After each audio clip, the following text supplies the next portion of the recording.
அந்த பிரபுவிடத்துல என்னுடைய நமஸ்காரத்தை சொல்லு. சம் அமார்த்தாய குஷலம் பக்தவ்யோ வச்சனான்மமா. உடனே பிரபு அடையாளம்னு ஆஞ்சநேய சுவாமி கேட்க தன்னிடத்துல இருந்த சூடாமணியை கொடுக்கிறா தேவி. இத ராமனிடத்துல கொடுக்கும்படி, ஏன்னா இது தேவி கொடுத்தது நேரடியாக கொண்டு போய் காட்டுறதுக்காக ஒரு வஸ்து. இத வாங்கிட்டார், போராடோன்னு தோணித்து. அப்ப இன்னொன்னு சொல்ற, இன்னொரு கதைய சொல்ற. வஸ்துன்னா மாறி இருக்க வாய்ப்பு உண்டு. ராமருக்கு சந்தேகம் வரும். ஏன்னா இதே போல ஒரு செட்டு அந்த சுக்ரீவன் நகைகள்லாம் கிடைச்சதுன்னு கொண்டு வந்து கொடுத்துருக்கான். வானராளுக்கே ஒரு விஷமம் உண்டு. அதனால அந்த நகையை மாத்தி வைக்கவும் வாய்ப்பு உண்டு. அவர்கிட்டே வாய்ப்பு வந்து கொடுத்தாரோன்னு சுவாமி நினைச்சுக்க கூடாதுங்கிறதுக்காகவே மற்றொரு சம்பவத்தையும் கேட்டுக்கிறார் இந்த ஆஞ்சநேய சுவாமி. வேற ஏதாவது ஒரு அடையாளம் கொடுக்கும். உடனே தேவி சொல்றா, இந்த அடையாளம் நான் இப்ப சொல்ல போறது வேற யாருக்குமே தெரியாது. ராமருக்கும் எனக்கும் மட்டுமே ஒரு தெரிஞ்ச ஒரு கதை. இது நடந்த ஒரு லீல. திரிலோகான் சம்பரிக்ரம்ய தமேவ சரணங்கதா. ஜெயந்தன் ஒரு தேவலோகத்தில் இருக்கக்கூடியவன், இந்திரனுடைய மகன். அவன் உள்ள சுவாமியும் தேவியும் காட்டுல அப்படி ஏகாந்தமா அங்க இருப்பா. லட்சுமண சுவாமி தள்ளி போயிடுவார் இங்கிதம் தெரிஞ்சு. போன காலத்துல அப்படி சுவாமி மடியில தலையை வச்சுன்னு படுத்துட்டு இருக்காங்க தேவி மடியில. அந்த சமயத்துல இந்த தேவியுடைய ரூபத்துல மயங்கின அந்த ஜெயந்தன் என்ன பண்றான், தேவிய சீண்டனம்னு பக்கத்துல வர வந்து மார்பகத்தை கொத்தறான். அதுல இருந்து ரத்தம் சொட்டுறது. அப்பையும் தேவி பேசாம இருக்கா. எதனாலனா நம்ம அசஞ்சோமையானால் சுவாமியினுடைய தூக்கம் கெட்டு போயிடுமே அப்படிங்கிற ஒரே உத்தேசத்துல பேசாம இருக்கா.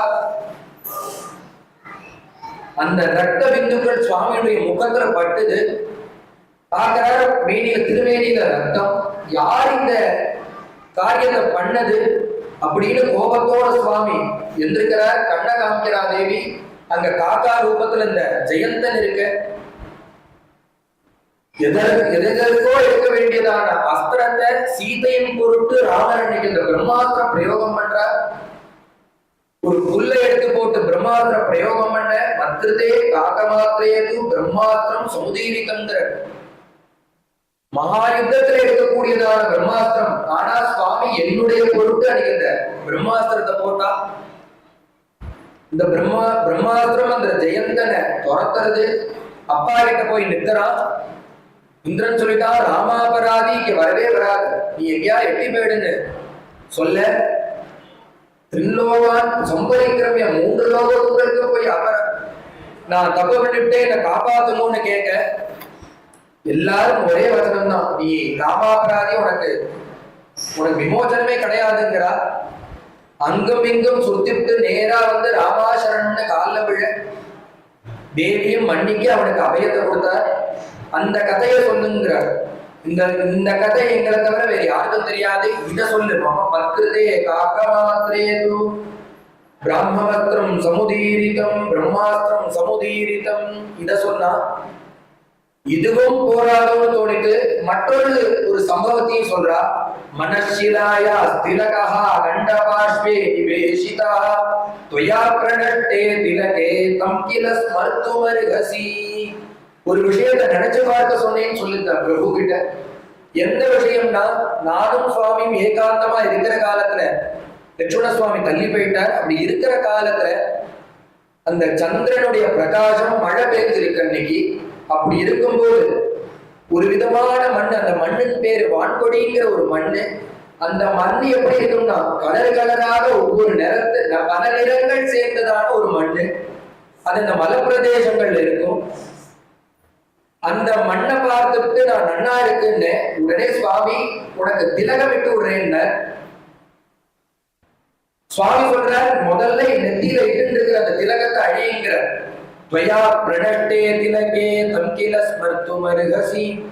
அந்த திலகத்தை சுவாமி அவரே அழிச்சு விட்டார். அழிச்சு விட்டு அவரே திலகம் விட்டார். திலகம் மட்டும் இடல, பலவிதமான கோலங்களை முகத்துல வரைஞ்சார். அன்று நடந்தது எங்க 2 பேருக்கு தான் தெரியும். இந்த விஷயத்தை தம்கில மருத்துவமருகசி இதை நினைச்சு பார்க்க சொன்னேன்னு சொல்லு. உடனே தேவி கேட்கிறா, நீ வந்த ராமன் இப்படி இருக்கார் அப்படி இருக்காங்கிற செய்தியை சொன்ன, யாராலையும் வர முடியாது, அந்த இடத்துக்கு வந்த, என்னை பார்த்த, என்கிட்ட இருந்து இப்ப விஷயத்த கேட்டுட்ட, நீ இப்பேற்பட்ட ஒரு தூதன் என் கூட வசிக்கணும்னு நான் நினைக்கிறேன், நீ ஒரு 2 நாள் இருந்து தங்கிட்டு போக கூடாதா ஆஞ்சநேயா, உன் கூட பேச பேச எனக்கு சந்தோஷமா இருக்கு, அதனால நீ ஒரு 2 நாள் இருந்துட்டு போயே. சுவாமிக்கு என்ன உடனே கிளம்பியாரு, காமகாரியார்த்தம் வந்தோம் முடிஞ்செடுத்து உடனே கிளம்பணும். தேவியோ இருக்கிறார், அவ வாக்குனாலேயே அதை இங்க இருக்க வேண்டாம் கிளம்புன்னு போன்னு சொல்லணும். அது போல சுவாமி ஒரு வார்த்தையை சொன்னார், என்னன்னா எதிராளிய தன்வசப்படுத்திக்கிறார். தேவிகிட்ட சொன்னார், அம்மா நீங்க என்ன உங்ககிட்ட பேசுறதுக்கு எனக்கு கசக்க போறதா, நீங்க பேசுறத கேட்கறதுக்கு எனக்கு கசக்க போறதா, நீங்க சொல்றது போல 2 மாசம் இல்ல 2 மாச காலம் நான் இங்க இருப்பேன், 2 நாள் இல்ல 2 மாசம் கூட இருப்பேன். ஆனா நான் இங்க இருந்து கிளம்பியாகும், நான் இங்க லேட் பண்ணேன்னா, ஒரு நாள் நான் இங்க லேட் பண்ணா நீங்க பிரபுவோட சேர்ற நாள் ஒரு நாள் தள்ளி போகும். எனக்கு சீக்கிரம் நீங்க பிரபுகிட்ட போகணுங்கிற எண்ணம் இருக்கு, அதனால நான் கிளம்புறேங்கிற. தேவி சொன்னா, உனக்கு ஒரு நமஸ்காரம், நீ கையோட கிளம்புறான், நீங்க இருக்கவே வேண்டாம் கிளம்புன்னு சொல்ல. தேவி வாக்குனாலேயே கிளம்புன்னு சொல்லிவிட்டா. ஒரு நமஸ்காரத்தை பண்ணார். இயந்த தீவிரம் மம சோக வேகம் ரக்ஷோபிரேவிஹி பரிவத்சனஞ்ச பூயாத்து ராமஸ்ய கதஸ் சமீபம் சிவஸ்வதே த்வாஸ்து ஹரிப்ரவீரா. ஹே ஹரிப்ரவீரா, உனக்கு மங்களம் உண்டாகட்டும் சொல்ல தேவி. தேவி வாக்குனால சொல்றா, நீ போற பாதையெல்லாம் மங்களமாகட்டும்ங்கிறா. இது போலன்னா இந்த கஜேந்திரன் காட்டுக்கெல்லாம் ராஜா எப்படி போவானா, கஜேந்திரன்னா எல்லாரும் எல்லா மிருகங்களும் எப்படி போகும்னா, ஒரு வழி இருக்கும், அந்த வழியினாலதான் எல்லா மிருகங்களும் போகும். ஆனா அந்த கஜேந்திரன் என்ன பண்ணுவான்னா, புதுசா ஒரு வழியை உற்பத்தி பண்ணிட்டு போவான். ஏன்னா பகவத் பக்தா எந்த யோனியில பிறந்தாலும் அவ தனியா பிரகாசிப்பா. பிறந்தது கஜேந்திரன் ஒரு யானை இல்ல, இந்திரஜீவனங்கிற ஒரு பாண்டிய ராஜா ஒரு அபச்சாரத்தினால சாபத்தினால இங்க வந்திருக்கான். அவன் சாபத்தினால யானையாக வந்தாலும் அவன் எப்படியும் பகவத் பக்தன் தான். அவன் போன காலத்துல பகவத் பக்தால் எங்க இருந்தாலும் பிரகாசிப்பாங்கிறதுக்கு அடையாளமாக அவன் போற பாதைய புதுசா ஒரு பாதையை உருவாக்கிட்டு போறான் அப்படிங்கிறார் பாகவதத்துல. அது போல நீ போற பாதையெல்லாம் மங்களமாகட்டும்ங்கிற, புதுசா மங்களத்தை உண்டு பண்ணிட்டு போன அர்த்தம். ஆஞ்சநேய சுவாமி பிரவகிச்சு போனார்னா அந்த பாதையெல்லாம் மங்களம். நிரசியதே ஏக திசா மங்களம்ங்கிறது போல இப்போல பாதையெல்லாம் மங்களமாகட்டும் ஆசீர்வாதம் பண்ணி அனுப்புறா தேவி. அது இல்லாம கடைசியா ஒண்ணு சொல்லி அனுப்புறா, ஹே ஹனுமன்னு, நீ இங்கேருந்து போய் செய்தி சொல்லி ராமர் அங்கேருந்து கிளம்பி வந்து என்னை கூட்டிட்டு போனோம். இது எல்லாம் எந்த இடத்துல வந்து நிற்கிறதுனா, உன்னுடைய நாக்கு நுனியில நிற்கிறது. ஏன் நாக்கு நுனியில நிற்கிறதுனா, ராமர் அங்க போனோன்னு கேட்பார் என்ன நடந்தது என்னன்னு. அங்க நீ எதை சொல்லணுமோ அதைதான் சொல்லணும். இயம் ச தீவிரம் மம சோக வேகம் ரக்ஷோபிரேவிஹி பரிவத்சனஞ்ச. 2 விஷயத்த சொன்னா போதும். ஒண்ணு, இந்த ராட்சசிகள் என்ன ஹிம்சா பண்றாங்கிறத சொல்லு. என்னுடைய மம சோக வேகம், நான் இவ்வளவு கஷ்டப்படுறேன், அவரை நினைச்சு ஏங்குறேன் தவிக்கிறேங்கிறத சொல்லு. அதுல இன்னொன்னு சொல்ல வேண்டாம்னு தேவி எந்த விஷயத்தையும் சொல்லல. ஆனா அதுல சொல்ல வேண்டாங்கிறது உட்படுத்தி இருக்கு. என்ன இருக்குன்னா, அந்த ராவணன் வந்தா என்கிட்ட அச்சு பிச்சுன்னு பேசினா அதை நான் கேட்டேன் அழுதேங்கிறதெல்லாம் நீ சொல்லிக்கூடாது அந்த பிரபு கிட்ட. இப்படி என்ன வந்து அவன் பேசினான்னு தெரிஞ்சா அந்த பிரபு வருத்தப்படுவார். யாரா இருந்தாலும் தன்னுடைய மனைவிட்ட ஒருத்தன் இப்படி பேசினான்னு தெரிஞ்சா வருத்தப்பட மாட்டாளா? அந்த பிரபு இந்த வாக்க கேட்டால் வருத்தப்படுவார். அது அதுலயே அண்டர்லைன் பண்ணி சொல்றா தேவி, இந்த 2 விஷயத்த சொல்லு அப்படின்னாலே மீதி 2 விஷயத்த சொல்லாதன்னு அர்த்தம். இவர் இப்படி சொல்லாம சொல்றார். ஆஞ்சநேய சுவாமி அதை அப்படி புரிஞ்சுக்கிறார். ஏன்னா நவவியாகரண பண்டிதர், நீ போய் சொல்ற அந்த வார்த்தையில தான்ப்பா என்ன நானும் ராமனும் சேர்றதுல இருக்கு. அதனால உன் வாக்குனால மங்களமா சொல்லி ராமரை கூட்டிடுவான்னு ஆசீர்வாதம் பண்ணி அனுப்ப, வந்த இடத்துல இருந்து அந்த வந்து லங்கையில குதிச்ச உத்தர கணத்துல சுவாமிக்கு கை துருதுருங்கிறது. ஏன்னா 1000 இருந்தாலும் வானரன் தானே. அவருடைய அந்த பிரபாவத்தை காமிக்கிறதுக்கு உண்டான இடமா இல்ல அது. தன்னுடைய புலன்கள் எல்லாம் அடக்கி வச்சுட்டு இருந்த, எப்படா விஷமம் பண்ணலான்னு காத்துட்டு இருக்க. ஏன்னா சபல ஜாதி காத்துட்டு இருக்க, அதற்கு சமயம் வரணும். ஏன்னா வந்த உடனே அட்டகாசம் பண்ணிவிட்டோம்னா புடிச்சு ஜெயில போட்டாலோ இல்ல புடிச்சு ராஜாட்ட கொண்டு போயிட்டாலோ வந்த காரியம் நின்று போயிடும். இப்ப வந்த காரியம் முடிஞ்சிடுது. என்ன காரியம்? ராமர் கொடுத்த விஷயத்தை இங்கே கொடுக்கணும், இங்கேருந்து ராமருக்கு உண்டானதை வாங்கிக்கணும். இது நடந்துடுது. தூத காரியம் முடிஞ்சிருது. இனிமே நம்ம என்ன பண்ணாலும் அது எக்ஸ்ட்ரா தான். அத மனசுல முடிவு பண்ணிட்டார். அட்டகாசம் பண்ண ஆரம்பிச்சார். அசோகவனத்தை சோகவனமா மாத்தினார். இங்க இருக்கிறதெல்லாம் அடிச்சு உடைச்ச.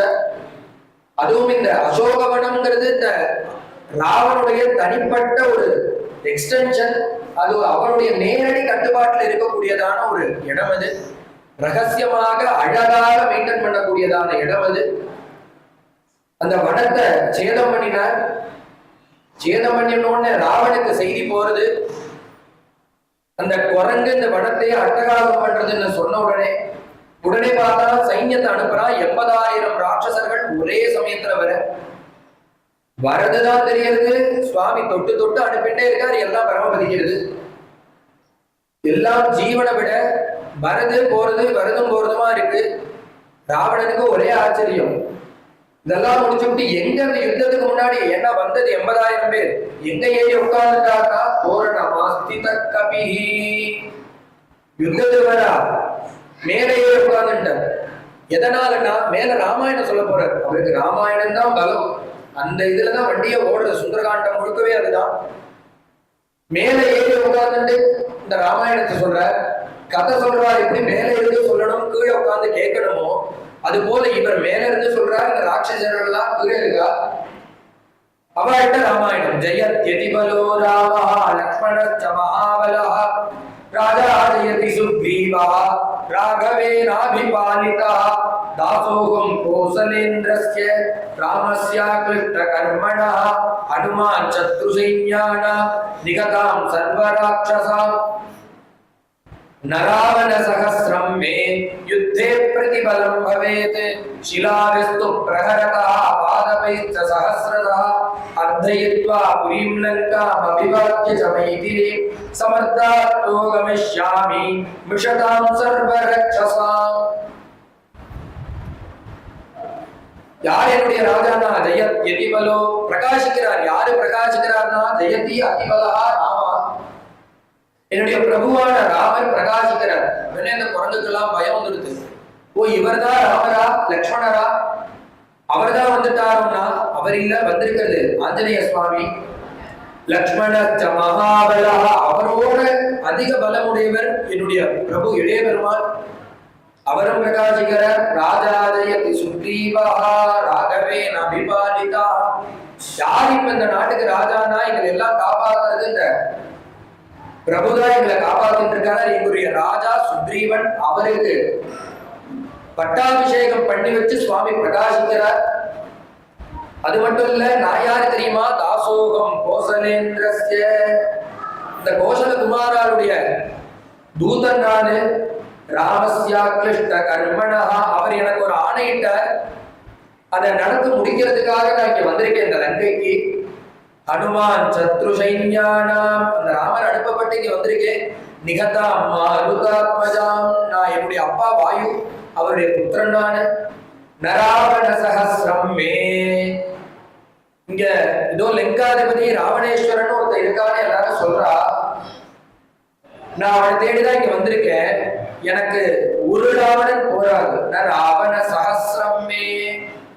என்னுடைய பலத்துக்கு 1000 ராவணனாவது இருந்தாதான் நான் யுத்தமே பண்ணுவேன். யுத்தே பிரதிபலம் பவேதே. இந்த ராட்சசர்கள்லாம் வாயில விரல வைக்கிறான். என்ன ஆச்சரியம்னா ஒரு ராவணனை பார்த்தே லோகம் நடைங்கிறது. ராவணா லோக ராவணாங்கிறான். இந்த குரங்கு என்னடான்னா 1000 ராவணனை கொண்டு வா, அவனை யுத்தம் பண்ணுவேன் பதம் பண்ணுவேங்கிறதே. இவரே இப்படி இருந்தாருன்னா அந்த ராமலட்சுமணா இங்க வந்தா என்ன ஆகும்? லங்க தாங்குமா? ராவணன் தாங்குவானா? பயமுறுத்துற சத்ருபக்ஷத்தை முன்னாடி வந்து பயமுறுத்துற. சிலாவிஸ்து பிரகரதா பாதமைச்ச சஹஸ்ரசஹா. அவர் வந்தா என்ன ஆகும்? இந்த சைன்யம் முழுக்க வந்தா என்ன ஆகும்? அர்த்தயத்வா புரீம் லங்காம் அபிவாத்திய சமைதிம் சமர்த்தார்த்தோ.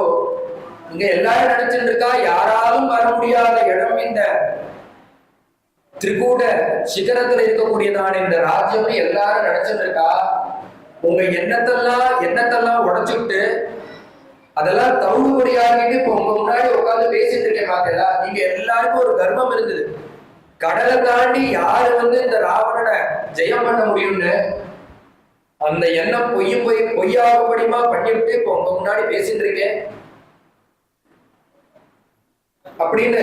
இத போய் உங்க ராவணனிடத்துல சொல்லு, இது மாதிரி ஒரு குரங்கு வந்திருக்கேன்னு சொல்லு, ராமகாரியாத்மா வந்திருக்கேன்னு சொல்லி அனுப்ப. உடனே எல்லாரும் போய் சொல்றா இந்த செய்திய. அபாரமான யுத்தம், 80,000 பேர் வந்த வழி தெரியல, போனதுதான் தெரியுது. அடுத்த செட் அனுப்பிச்சு வைக்கிறான். அக்ஷயகுமாரால் திருப்பி ராட்சசாலும் வரா, அவாளையும் க்ஷணமா வதம் பண்ண. 7 மந்திரி குமாராளா அவாளையும் வதம் பண்ணா. 5 சேனாபதிகள் வரா, அவரையும் வதம் பண்ண. ராவணன் பிரமிச்சு போறான்.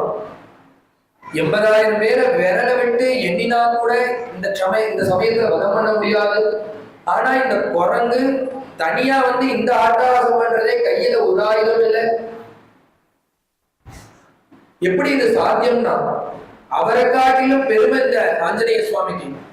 இதே இந்த சூர்பனக வரும் கட்டத்துல 1.5 மணி நேரத்துல 14,000 ராட்சசால சுவாமி அர்த்தாதிகான் முகூர்த்தேனா அங்க வதம் பண்ணியிருக்க. அது 14,000 ராட்சசால் 1.5 மணி நேரம். இங்க எல்லாம் என்னன்னா க்ஷணம் பதே போயிட்டே இருக்கு. 80,000 ராட்சசால்.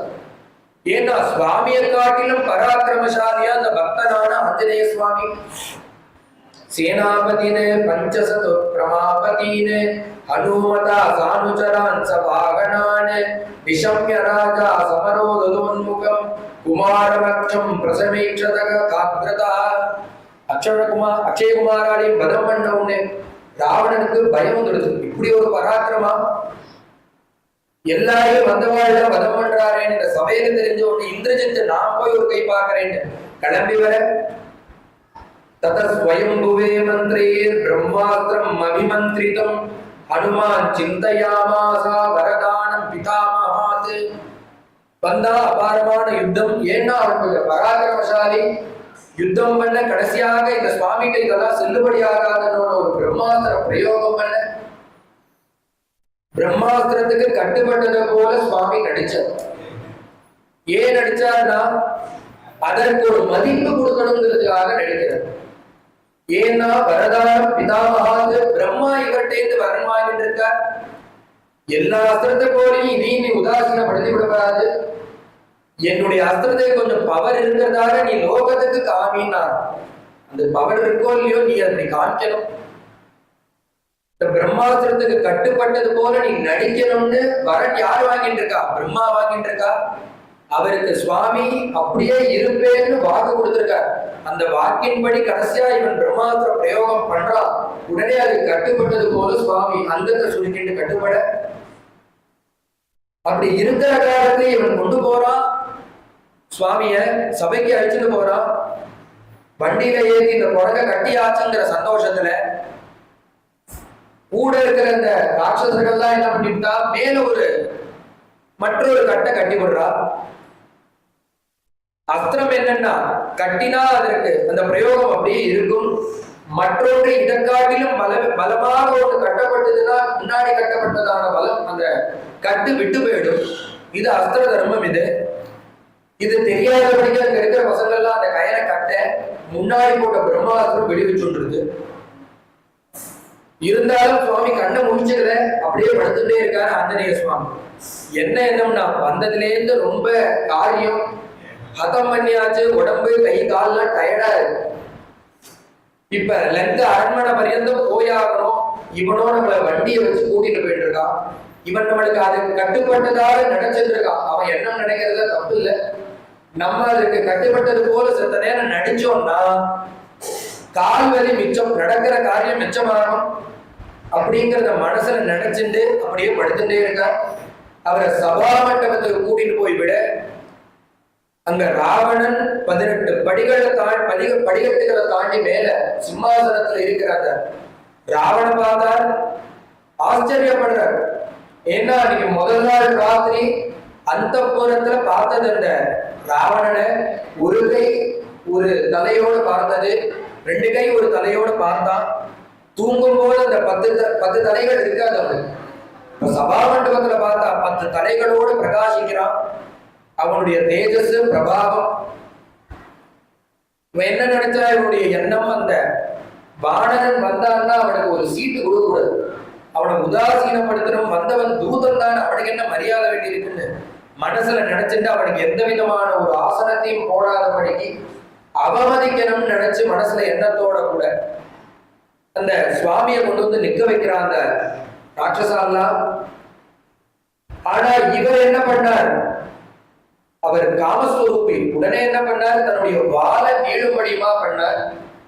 பிரபாவத்தினால அந்த ராவணன் எந்த சிம்மாசனத்துல உட்கார்ந்து இருக்கானோ அதே உயரத்தை விட ஒரு அடி மேல போய் அவருடைய பாதத்துக்கும் அவருடைய சிரசுக்கும் சமமா இருக்கிறதான அளவை வச்சுட்டு உட்கார்ந்தாராம். மேல உட்கார்ந்துட்டு கால் மேல அப்படி காலை போட்டுக்கிறார். அப்படி கம்பீரமா பிரகாசிக்கிறார். ராவணனுக்கு ஒரே ஆச்சரியம், இந்த குரங்க அவமட்டிக்கணும்னு நினைக்கிறோம், ஆனா அது ஆசனத்தை போட்டு இப்படி உட்கார்றதே. இது என்ன இதுல ஒரு விஷயம்னா, அவனை அவமதிக்கிறதுக்காக இவர் பண்ணல, இவர் யார்கிட்டேந்து போயிருக்காருங்கிற பிரபாவத்தை காமிக்கணும். எப்பேற்பட்டதான ஒரு பிரபுடைய சந்நிதியிலே அங்க போயிருக்கோம். நாம் ஏதாவது ஒரு அகௌரவம் பட்டோமாயானால் அது ஆஞ்சநேய சுவாமிக்கு அகௌரவம் இல்லை, ராமருக்கு அகௌரவம். ஏன்னா சொல்லிக்கும் போதே ராமதூதன் சொல்லிட்டு இருக்காரு. அப்படி இருக்கும்போது இவர் அவர் கீழே உட்காந்து வச்சாருன்னா அந்த அசிங்கம் அந்த ராமரை போய் சேரும். நம்ம சுவாமிக்கு கௌரவத்தை கொடுக்கணுங்கிறதுக்காகவே அப்படி ஒரு ஆசனத்தை போட்டு உட்கார்ந்துக்க. எப்படி பார்த்தா அந்த ராவணன் அந்த சுவாமியன்னா, தமுத்வீட்ச மகாபாகு பிண்டாட்ச புரதஸ்திதம் ரோஷேன மகதாவிஷ்டா ராவணோ லோகராவணா. ராவணன் லோகராவணன் எல்லாரும் சொல்லக்கூடியதான அந்த ராவணன் அந்த பிரபுவை தமுத்வீட்ச மகாபாகுங்கிறார். இவர் ஆசனம் போட்டு உட்கார்ந்தா இருக்கிறதுக்கு பிரமாணம் கிடையாது, வாய் வழியா சொல்றதுதான்.